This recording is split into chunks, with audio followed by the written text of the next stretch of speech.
This is the GLB, and many people have said that this is the Goldilocks of SUV in the Mercedes SUV lineup. And that's because it's the perfect 7-seater SUV that Mercedes produces. It's not too big, it's not too small, it's just a smidge longer than the BMW X1. And it's available at the right price tag. And this is the EQB, which is exactly the same as the GLB, but it's electrified. And today we're looking at what's the difference between these two luxury SUV. How do you tell them apart? Where's the EQB? What's it like inside? Oh, this is very comfortable. What's it like to drive and why you might choose one over the other. Hi, my name's Jeremy. This is Michael. Hey! And we're gonna find out, should you charge it or should you fuel it? Well, let's find out.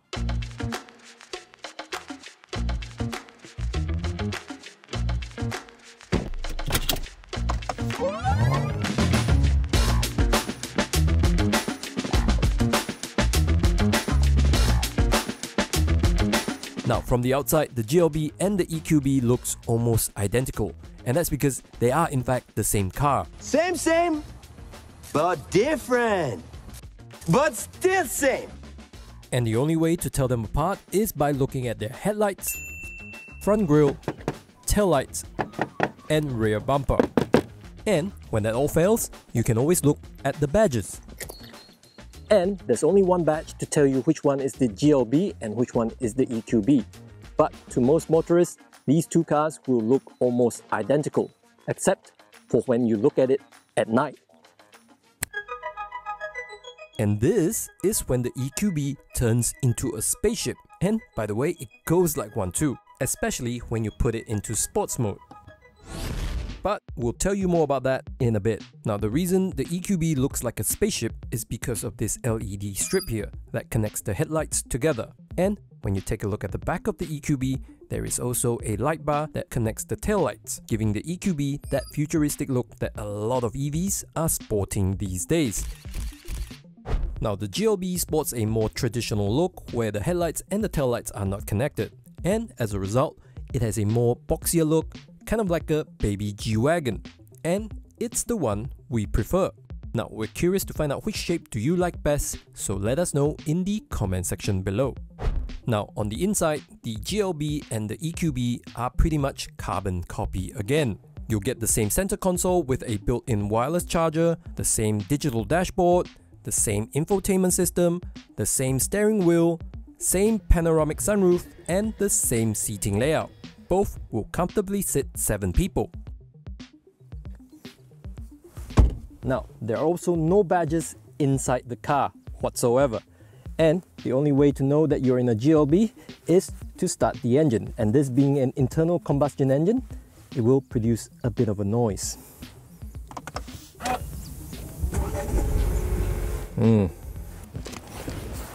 And now, whereas in the EQB, when you start the engine, it is totally silent. And it's only now when you look at the digital dashboard and the infotainment screen, there are little hints that you are in an EQB. And if you really want to nerd out, you'll also notice that the pedal shifters in the EQB, they do a very different job from the GLB. On the GLB, it's traditionally meant for changing gears, but on the EQB, it helps you select the amount of energy your car collects whenever you lift off the accelerator. And when you put it to the most extreme positive regen mode, it can cause your car to feel like it's braking every time you lift your foot off the accelerator, which can be very nauseating for your passengers. This, of course, is not recommended unless you want your passengers to projectile vomit all over your EQB. Now, if you leave it in negative regen mode, the EQB will coast every time you lift your foot off the pedal, but you'll be missing out on a lot of crucial energy regeneration, which can impact how far your EQB can drive. So the correct thing to do is to leave it in intelligent recuperation mode, which is to let the computer decide the optimum braking for you. To something less nerdy now.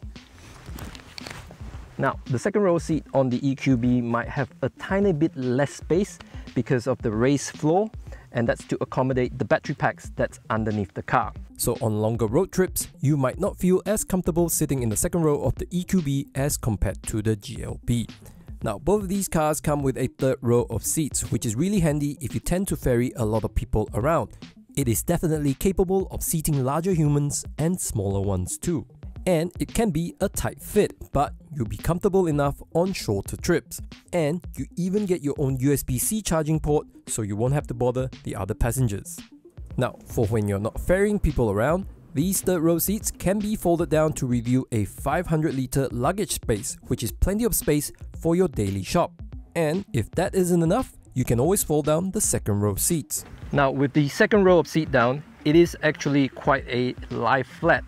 And if you are looking for a larger purchase like a fridge or a washing machine, you could potentially fit it in there. But Michael tells me this: if you bring your mattress, you could actually get very comfortable in there.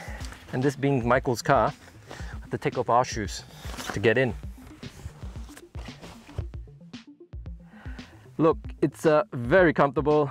I am going to take a nap in halfway through this review. We'll see you on the other side.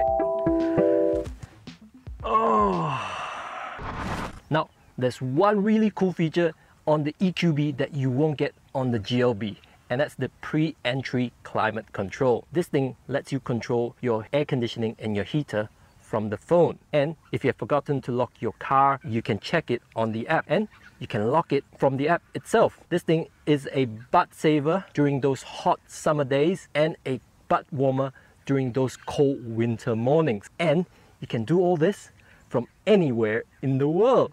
How cool is that? Now, it is unfortunate that the GLB doesn't offer this feature.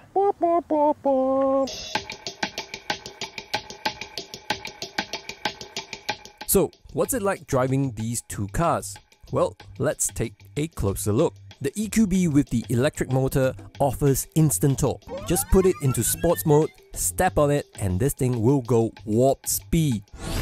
Which means it's a lot of fun to drive. There's power on demand at any speeds, which means you can get out of any tricky situations. And this is despite the EQB weighing over 2 tons. Now, even though it's the heavier car, the suspension has been beefed up, so you hardly feel any body roll in this chunky monkey. In fact, the ride feels very planted compared to the GLB. We love the smooth power delivery and the quiet cabin. It is just the perfect car to reduce stress after a long day at work. Now, it is electric, which means you'll get a different kind of stress when you don't charge the car. When it's fully charged though, it will give you a range of approximately 400 kilometers. The GLB, on the other hand, drives quite the same. You'll get the same high seating position that gives you that commanding view of the road. But because it is lighter than the EQB, weighing in at over 1.6 tons, the car does feel lighter. There is a bit more body roll in here. But as a result of the lightness, you do get more towing capacity. The power delivery isn't as smooth and powerful compared to the EQB's warp drive. There is a bit of lag when you put your foot down before the power hits the tarmac.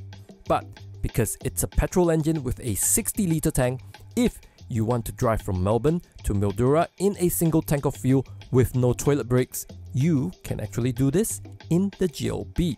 Now, if you don't want your bladder to explode, the EQB isn't a bad choice. It too can take you from Melbourne to Mildura. You just won't get there as quickly as the GLB. The Mercedes system in this EQB will help you plan out your trip, making sure that you take regular toilet breaks when you stop to charge the car. And if you're around a fast charger, you can actually top up the EQB from 20 to 80% in under 30 minutes, which isn't very long. But if you do have to wait, remember that fully lie-flat area at the back? You can comfortably take a nap in here while your car charges up.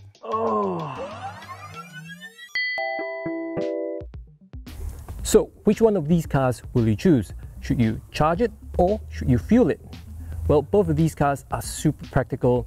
They both have this high, tall driving position that gives you this commanding view.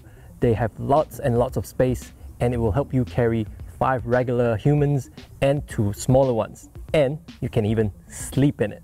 Now, if you're the kind of person that does a lot of long distance travel and you need to get to places quickly, it is, without a doubt, get the GLB. Fuel it. Now, if you live in an area with charging infrastructure, or you have access to charging at home, and you don't do a lot of long distance travel, or you don't mind charging times, well, charge it. Get the EQB. You love the instant torque, the sportiness of the electric engine, and the quiet cabin. Plus, you get to use the pre-entry climate control, which lets you control your heater and your air conditioning from anywhere in the world, which is a really cool thing. Now, the GLB is available from $75,000 and the EQB is available from $94,000. Insurance cost is generally cheaper for the petrol engine. So, if you're in the market for the cheaper of these two, the GLB is the way to go. However, there are government incentives for EVs, but they do vary state by state, and depending on where you are, they could also help you reduce the cost of owning an EQB. So, what would you choose? Let us know in the comment section below. And if you want a GLB or an EQB or any kind of Mercedes, look for Michael. He's in the frame here. He's got years and years of selling luxury vehicles, and his customers keep on coming back to him. His contact details will be in the video description below, and I'm sure he will be able to sort you out. Thank you for watching our video comparison. We hope you've enjoyed it and it has been informational to you. And if it has, please don't forget to leave us a thumbs up, and please do subscribe so you can stay tuned for more videos like this. Thank you for watching. Bye. Were you recording that?